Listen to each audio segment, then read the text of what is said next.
बहुत समय पहले की बात है, जब भारत में छोटे छोटे राज्य थे, कच्चे मकान थे, बैलगाड़ियां थीं और लोग सीधा साधा जीवन जीते थे। इन्हीं दिनों एक छोटा सा गांव था, रामपुर। रामपुर में रहता था हरिया, गरीब किसान का बेटा।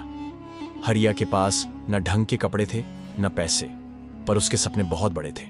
वो दिन रात सोचता, काश मैं भी कोई बड़ा आदमी बन पाता, सब मेरी इज्जत करते।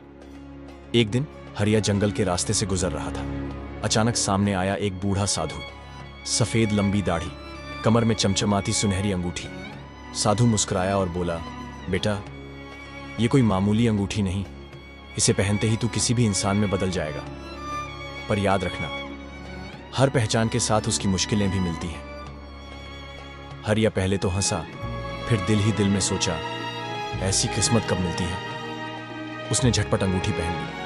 अंगूठी पहनते ही गोल गोल रोशनी फैली और धड़ाम, हरिया अब कोई गरीब नहीं, वो बन चुका था सेठ जगत दास, राज्य का सबसे अमीर आदमी। सोने चांदी से सजी हवेली, नौकर चाकर, बड़ी बड़ी गाड़ियां, हर कोई उसकी तारीफ कर रहा था। हरिया सोचने लगा, वाह भाई, अब तो जिंदगी सेट हो गई। पर असली खेल तो अब शुरू हुआ। धीरे धीरे मुश्किलें बढ़ने लगी। रिश्तेदार पैसे मांगने आ गए, व्यापारी धोखा देने लगे, राजा तक टैक्स बढ़ाने की धमकी देने लगा। हरिया के तो पसीने छूट गए। तभी एक चालाक चोर बब्बन चुपके से उसकी उंगली से अंगूठी चुरा लेता है। अंगूठी पहनते ही बब्बन बन गया सुरवीर सेनापति, शानदार लोहे की तलवार, पीतल की ढाल, सिर पर मुकुट।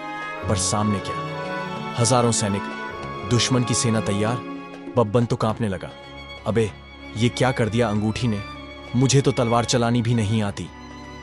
जैसे ही युद्ध शुरू हुआ, बब्बन की हालत पतली हो गई। सैनिकों ने उसकी पोल खोल दी। बब्बन ने डर के मारे अंगूठी उतारी और भाग निकला। अंगूठी गिर गई और वहां आया भोलू मिठाई वाला। भोलू बड़ा खुश, उसने अंगूठी पहन ली। अंगूठी पहनते ही भोलू बन गया विद्वान पंडित ज्ञानदास। सिर पर तिलक, हाथ में वेद पुराण। लोग धर्म के सवाल पूछने लगे। भोलू के तो पसीने छूट गए। अरे भाई, मिठाई बेचनी आती है, श्लोक कौन पढ़े। लोगों ने समझ लिया कि ये असली पंडित नहीं। भोलू ने भी अंगूठी उतारी और भाग गया। अंत में अंगूठी घूमती घूमती वापस हरिया के पास आ गई। हरिया अब बहुत कुछ समझ चुका था। उसने सोचा, दूसरे की पहचान पहनने से कुछ नहीं होता, असली इज्जत मेहनत से बनती है। उसने वो जादुई अंगूठी उठाई और सीधा कुएं में फेंक दी। आसमान में अचानक साधु की आवाज गूंजी, बेटा, पहचान बदलना आसान है, पर सच्ची पहचान मेहनत और सच्चाई से बनती है।